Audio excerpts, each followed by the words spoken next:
Hey, it's Matt from the WP Minute. We are going to chat about Matt Mullenweg's keynote at WordCamp US 2025. I'm going to share some clips that I thought were interesting to opine and to share my opinion on. Some of the more important pieces, in my opinion, to how Matt's take on WordPress impacts WordPress professionals, what we're doing with the software, community, et cetera, et cetera. I certainly recommend watching the whole thing if you want. It's about an hour long with Q&A. If not, this will be a bit of a preview of that keynote if you didn't want to spend the hour watching it. So you'll hear some clips about Matt. I'm going to react to them. I'm going to share my opinion. As always, the WPminute.com/subscribe. Let me set the stage real quick. No pun intended. Very much more subdued approach to this keynote for sure. I did appreciate that. In fact, I'd have to double check the timestamps, but he was getting into Q&A at by minute 20. Which was a bit of a refresher. This is much more of his summer update, so I know I'm not trying to say this was a state of the word or there should have been more stats and hype around it, but generally I feel like there's a lot more meat to the summer update bone, if you will. But I did appreciate some of the brevity here, and it really just feels like he's heads down and WordPress is heads down, and therefore we should all be heads down. And I'm going to share a little bit of my opinion today, of course, but it's also going to be sort of a lesson of where I think we need to go with all of this stuff in order to, make true progress. So here we go. Here's the opening remark that I found interesting. WordPress is so unique because we're not just a product, we're a movement. We're people who come together because we believe in something. Actually, we believe in a lot of things. Not always the same things, but some of the same things. We have basically we believe in democratizing publishing as one of our core movements. We have the GPL as our constitution, the kind of fundamental document underlying the code that gives the four freedoms to everyone. The freedom to use the software for any purpose, the freedom to see how the software works, freedom to modify it, and freedom to redistribute it as the four freedoms. But we also rise beyond just that document, and we kind of think about things in a positive some way. We think about ecosystems. We think about how we come together and what the results are on iterations of our actions. So the thing about that statement, especially when he talks about the four freedoms, and how we think of things in a positive way, and that we don't necessarily always agree on things. There's a few threads I want to pull on. I think it's obvious for anybody who's followed this stuff for a long time is does he really mean this? And by we, does he mean we collectively as a community or we as just in Automattic? Either way, this is the thing that always brings me back to WordPress, whether or not it's coming out of Matt Mullenweg's mouth, Mary's mouth, Josepha, or anyone else.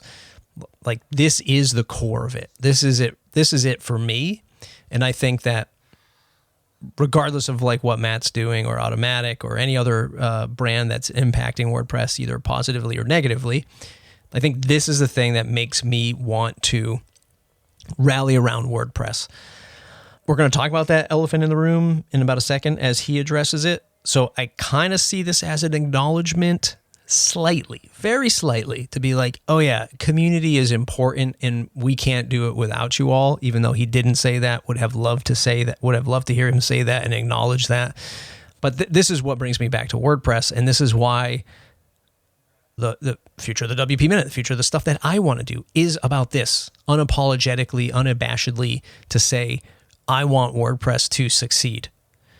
It doesn't mean I won't be critical. It doesn't mean it involves everyone. It means that I want WordPress as an ideal, as a piece of software, as a community to succeed, because it does empower, it can empower a single person or a group of people or a community or a city, a town, a village, et cetera, et cetera. There is a little bit of an elephant in the room that's not just PHP.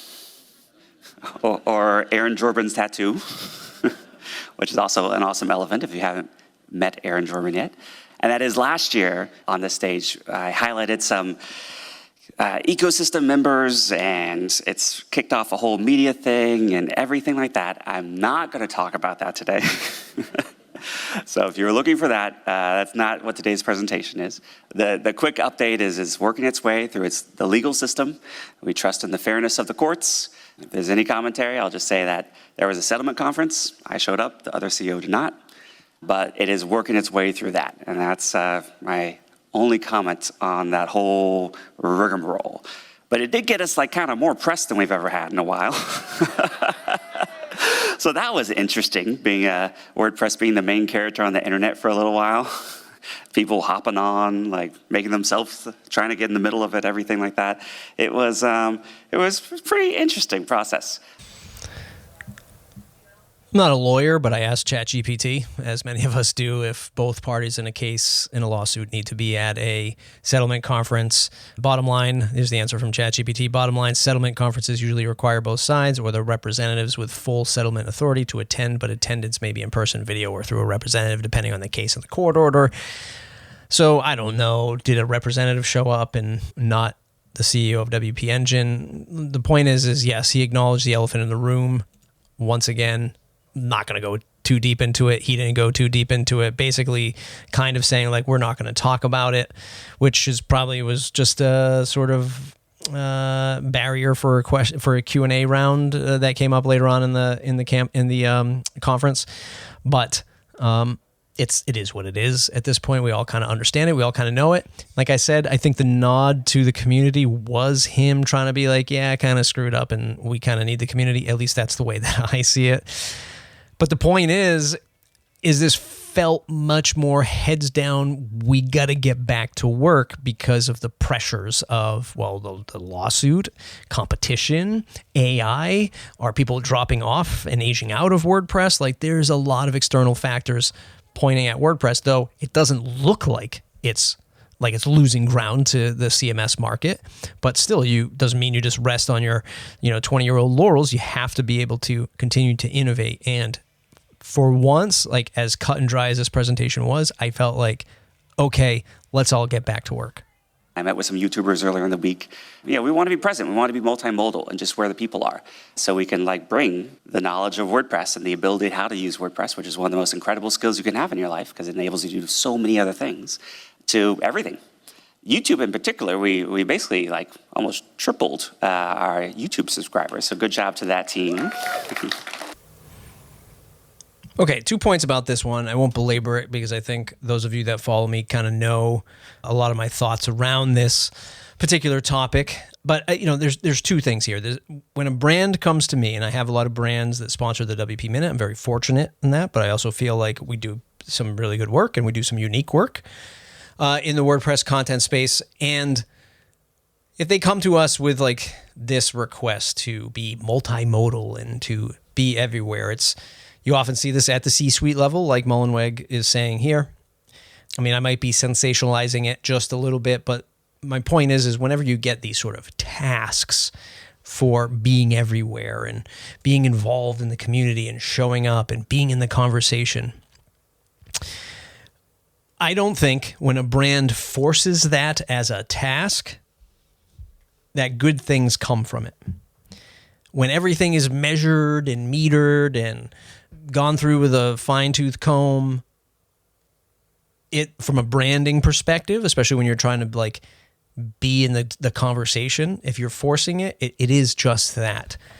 And Automattic and its multitude of products they're all over the place. They're either nowhere or everywhere, and in too many places and too fractured. And somebody just needs to love WordPress and be the person who is out there making the case for WordPress.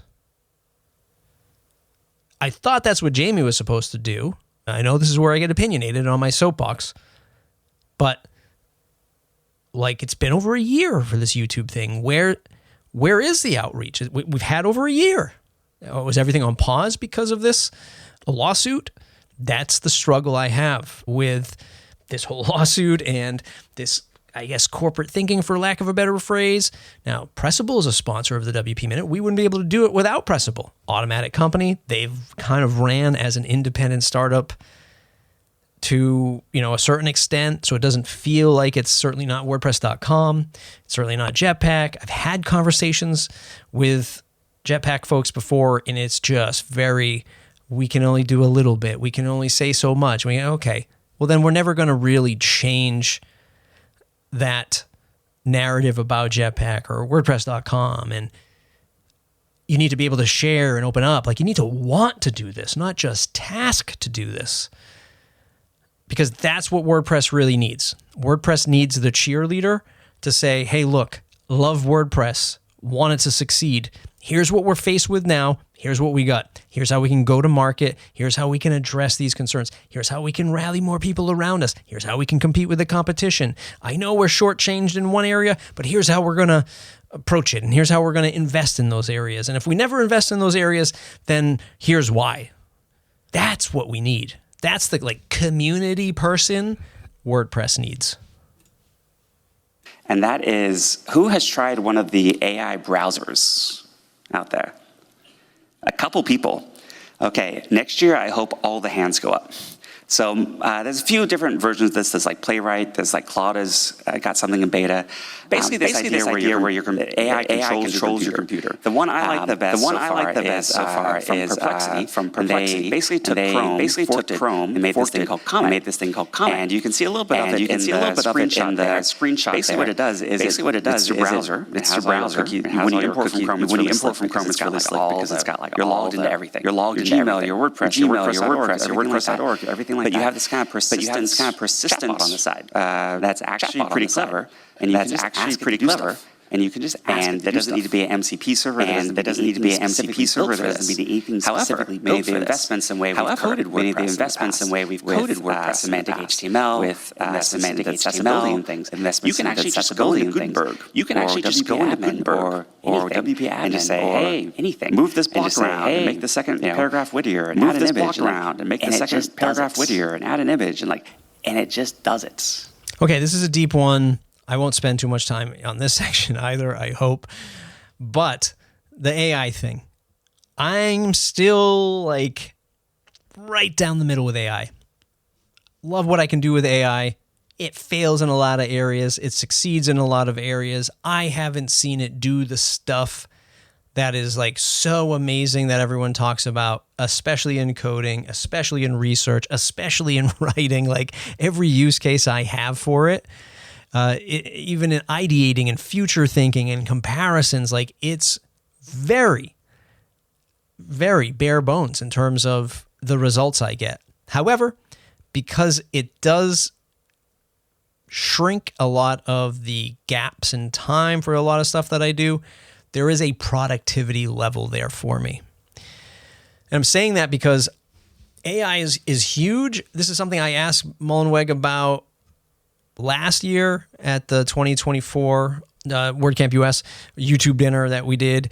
And I had asked him, because I never heard him talk, up until this point, I haven't heard him talk about open source AI from one of the leading AI projects in the world. I would have want to hear more about how we're going to incorporate open source AI with WordPress. And I'm paraphrasing. This was late at night, and obviously he was on the precipice of about to destroy a lot of what we built. And I had asked him about, where do you see integration of WordPress and AI? And if so, is that going to be open source LLM? And where do you think they can win? And he kind of said, the open source side will never have basically the horsepower that OpenAI or Claude will have because of the billions, if not trillions of dollars they'll eventually have, and just buying the hardware it needs to process this stuff. At least now anyway, or at least in the next, 10 years. So it's interesting to hear him come around to thinking of this idea of the browser-based AI context. And the one credit I always give to Matt is, and the one thing I really do appreciate is a lot of it is forward thinking, is future forward thinking. One, because I think he's able to, because he's at a particular echelon where he can meet and talk to these heads of technology and to really understand where all this tech is going. So he's definitely in the driver's seat to be in a lot of these conversations, which gets him privy to a lot of the stuff. So the point is I think he's probably right on the money, and it's not something that I had ever really thought of, but I just got access to Comment, which is Perplexity's AI browser. his thinking about WordPress being adaptable inside of a AI browser is really intriguing to me. And I'm just going to like kind of leave it at that. I don't want to go too down this rabbit hole because I could. But if you think of like dragging around Gutenberg blocks like he's talking about, and we have a lot of these plugins and services who are building AI wrappers and tools to build websites. Well, what if you could just, your browser could do that for you because it has the control of your keyboard and mouse, and it knows WordPress, and it can interoperate with it. It's pretty cool. And it's not something I've thought of.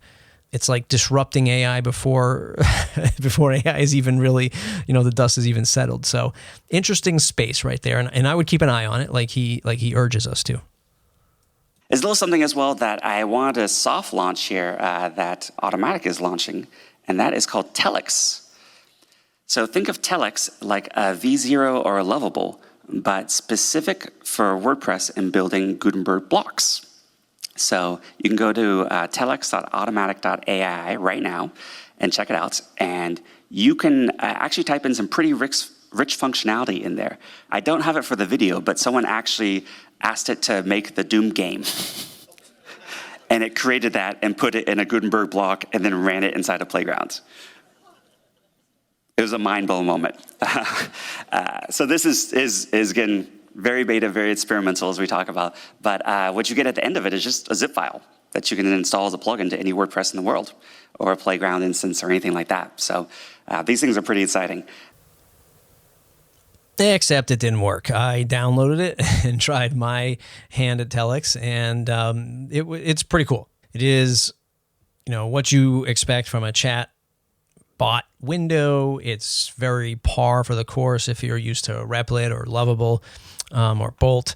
It's got that sort of familiarity, which is, important. And the key thing is that it is being baked into native WordPress. And with a grain of salt, this is still an experimental batch, and I'm joking that it didn't work. Well, I'm not joking; it didn't work. But I'm also not expecting everything to work when you have the badge experimental on it, and it's not even an alpha or a beta. Like, this is very early days, which I fully understand.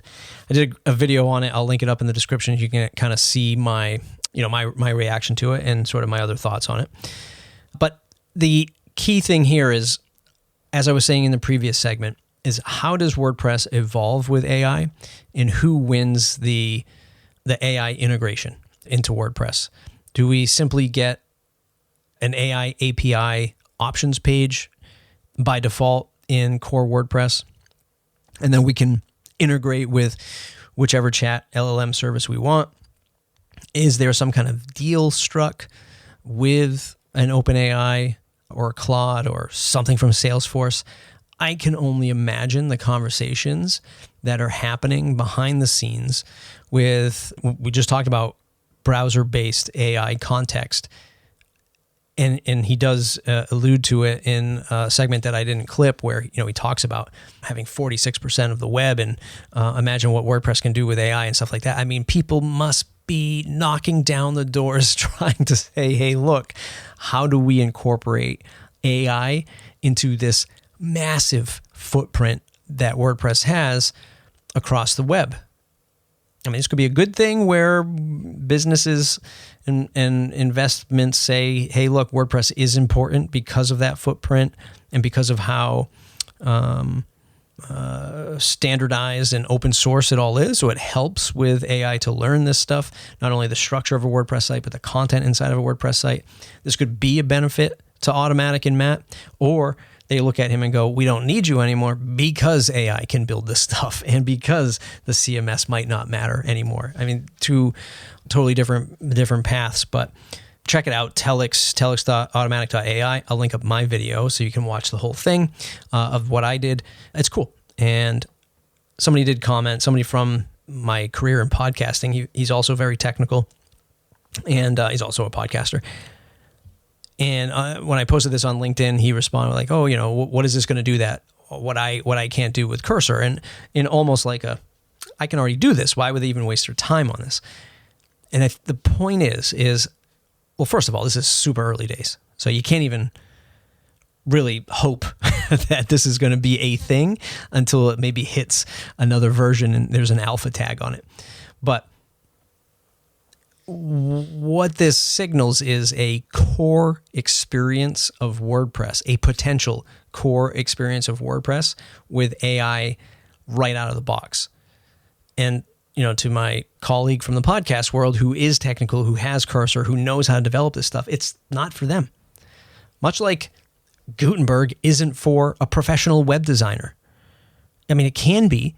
And those who are just like, no, it doesn't have this, it doesn't. Well, then move on and get another tool. That's the beauty of WordPress. So when I see something like this, I go, great. The common person, the above average person can take to WordPress, chat with it, build whatever it wants, or do that in the context of a browser-based AI system and build whatever they want, where they don't have to have all the tooling and all of the knowledge to make something really bespoke, first word that comes to my mind, but really advanced or whatever. I think there's a point where, you hire somebody and they help you with the rest of the way, or they start from scratch and they do it over again. But the point is like, I think this brings that innovation to the core of WordPress to the masses, and whatever shape or form or who's selling this potential product in the future, whether it's .com or Automattic or Jetpack, time will tell, but it's still somewhat exciting. Hello, Matt. My question is regarding, for the past 22 years, you've been building WordPress. For the past 20 years, building Automattic. I think the level of commitment that you have with the company and the open source is amazing. So many years on this. I would like to see how do you imagine the next 10 years of Automattic and WordPress? The next 10 years.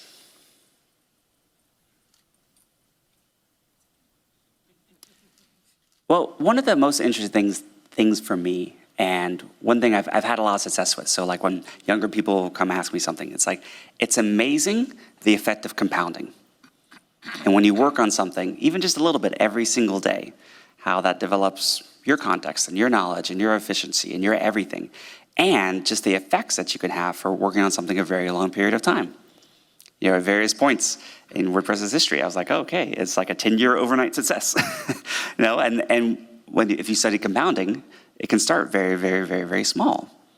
But when you start to get into year 10, 20, 30, 40, the effects can be quite, quite large. And so I do study a lot of longer-term organizations and longer-term companies to see, like when you go to an Apple at like 50 years old, or a Microsoft, or what's allowing them to still be at the forefront of technology and innovation? What have they done? How have they passed the torch in culture? How do they leverage the wisdom of the longer tenured members and always bring in fresh people and not get too ossified in the way they did things previously? And every culture is different. And Automattic is a fairly unique one. WordPress is a fairly unique one, actually, as well. They're very related, actually. They've influenced each other quite a bit. Being radically distributed, being open source at our core, also being multi-product. So Automattic has our most WordPress-centric products like Pressable and WordPress.com. I've found a lot of fun for me as well has been working on the apps, like open sourcing Pocket Casts. So now there's an open source podcasting player. Day one, Tumblr, which someday we're going to get on WordPress. Not this year, but like someday we're going to switch those 500 million blogs to WordPress. And so I find a lot of fun in that. So if I think about my next 10 years, the things I am certain won't change, that speed of iteration is going to be really, really important. Customer centricity. I hope I'm still doing tech support. And I actually think I need to stay connected. And I learn so much every time I do. What I don't know what it's going to look like is how many people are at the company? How many AI agents are at the company? What is the technology landscape that we're building on? Is there some new computing paradigm, which isn't VR, but maybe it's like an AR, or maybe it's a contact lens we wear, or maybe like what's the future APIs of the future? Is it MCP, or is it GraphQL, or is it something else? Or like, what is it that is going to happen? So I don't try to make predictions that far out for those things. But I do try to think, like, what are the fundamental building blocks that we're putting in place today? And some of those are cultural, and some of those are product. So on the cultural side, it is the things I talked about before of really working on communication, performance, accountability, energy management, staying with people also, like being with people through the ups and the downs and all the beautiful humanity that you experience the longer that you have the opportunity to know each other. Then on the product side, it's things like our investment into Gutenberg.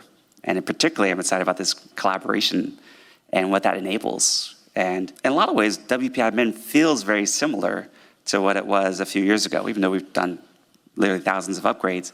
But when I think about that experience when someone logged into WP Admin and then like seeing the real-time cursor of someone else logged in, like that feels like pretty, wow, amazing.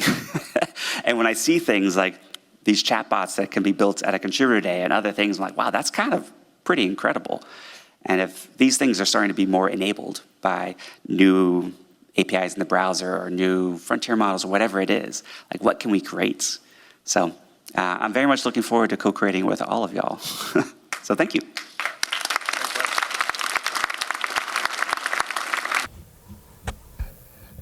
Okay, so I don't want to really put a grade on this response. It's super hard to predict a decade now with AI breathing down our neck. What I will say is, in comparison to him answering this question, I think in WordCamp Europe, or was it Asia? I can't remember when it was. Somebody asked him sort of the same question about like the future of Automattic, the future of WordPress, and that one was just like, it was a depressing answer. You know, at the last major WordCamp, it was almost like he sounded defeated. He sounded like, why would you even ask me about the future? At least this one was trending in a slightly more upbeat prediction. What I still can't wrap my head around is, I think it's okay to, well, I don't even know. Like, I'm even wrestling with responding to this. I think it's almost okay to say, here's where, because the person who asked the question is also, mentioned Automattic. So it's okay to talk about like all the other products and like where you see that future going. I'm wondering if there is, like, he's not thinking of all of these other products and it's just WordPress. So then what happens to all of these products? And by all these products, he mentioned it. He mentioned Pocket Cast. Again, in my podcasting world, love it. It's my daily driver for podcast apps. They're investing in Podcast 2.0, which is an open source movement, just like WordPress for the RSS feed. Really happy and love the fact that they're doing that. I'm a paying customer for the pro version. I signed up for VideoPress, which is a Jetpack module / product to host videos on the WP Minute when we launch our course site. I use WooCommerce to sell merch on the WP Minute. And I'm wondering, like, when do we talk about the synergy of the suite of Automattic tools and how all of this stuff comes together? The Clay acquisition. I've been using Clay as a relationship manager for the WP Minute. It's freaking fantastic. One of my favorite products to start to use of the year. And I'm hoping it gets love, because I look at everything else and I'm like, I used to use Simple Note as my daily driver note-taking app, and I stopped only because I started using Bear to write, and then Bear was a note-taking app, and it kind of won the day for me in terms of the muscle memory. But Automattic has a ton of great products. I mean, WooCommerce. Like, when are we going to just like really pave the path of how we see Automattic marching forward with a commercial product? And maybe he's just not ready to say it. And maybe that's the fair assessment to this. Maybe he's just unwilling to say it yet. Maybe it's a timing thing. Maybe it's like we only say, we reserve that for State of the Word. But look, here's where I stand. If there was a commercial version of WordPress that was, air quotes, better. Let's take Telex, for example, which he talked about, and it's the AI tool to build stuff inside native WordPress.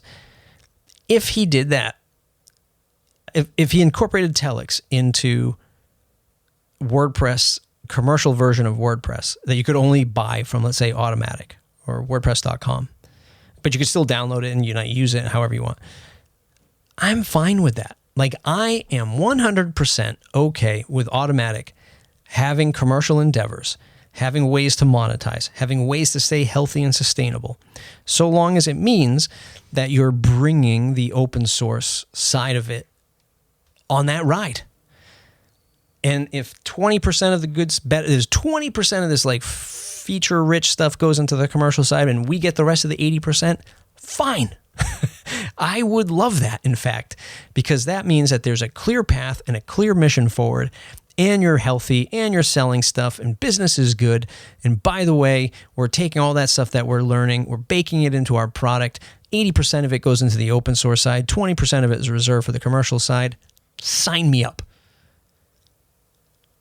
You know, where does Matt see the future of Automattic and WordPress coming together with all these products? You know, an easy-to-use website builder meets e-commerce, meets media with Pocket Casts and podcast hosting.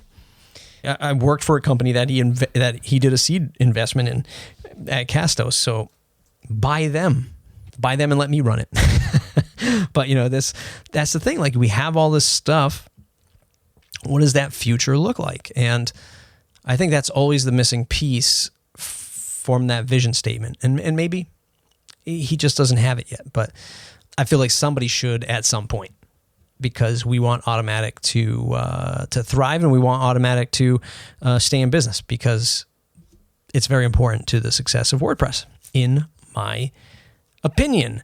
It's the WP Minute, the WPMinute.com/subscribe. Stay connected to that newsletter and the podcast. Search for the WP Minute wherever you listen to podcasts. Subscribe to our YouTube channels. Spread the word to other WordPress professionals that you love getting your information from the WP Minute.